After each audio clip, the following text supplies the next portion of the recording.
This is Tiny Improvements. I'm Mike Bifulco.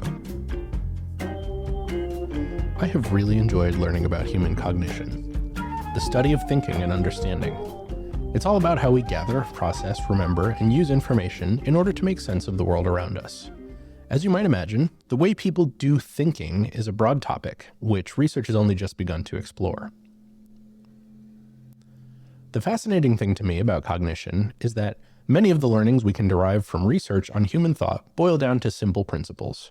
For me, at least, they always seem to make so much sense once I've heard them said out loud, but are often things that I've never really thought about before.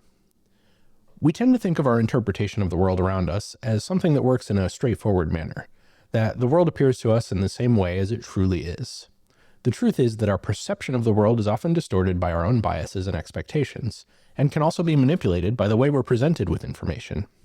For example, research has shown that when people are asked to remember a list of items, they tend to remember items that appear at the beginning and the end of the list more easily than those in the middle. So, if you need to remember something, it's best to put it at the beginning or the end of the list.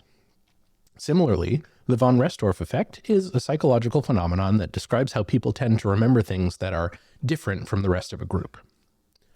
This week, I've been captivated by Entasis, a technique used in architecture that uses optical illusions to make physical structures seem more visually balanced. It involves slightly bulging the sides of a column or other straight structures in order to create the illusion of a taller, straighter structure. This technique is used to make structures appeal more aesthetically pleasing. You've probably seen Entasis used in buildings that use columns, such as the Parthenon. This is an effect that I've seen used in visual design as well, although I never had a name for it before. As it works out, Entasis is frequently used in the design of typefaces. Font designers often use Entasis to create a subtle optical illusion that makes the font appear more balanced and symmetrical. Sometimes a character will appear more visually balanced if it is just slightly taller than the others around it, even though that feels like it shouldn't be the case. It's a subtle effect, but it can make a big difference in the way that text appears. From remembering lists to making typefaces look better, cognition plays an important role in product design. By understanding our cognitive biases and how we perceive the world, designers can create products that are more intuitive and aesthetically pleasing.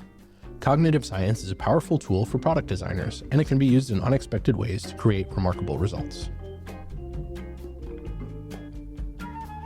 This has been Tiny Improvements. I'm Mike Bifulco.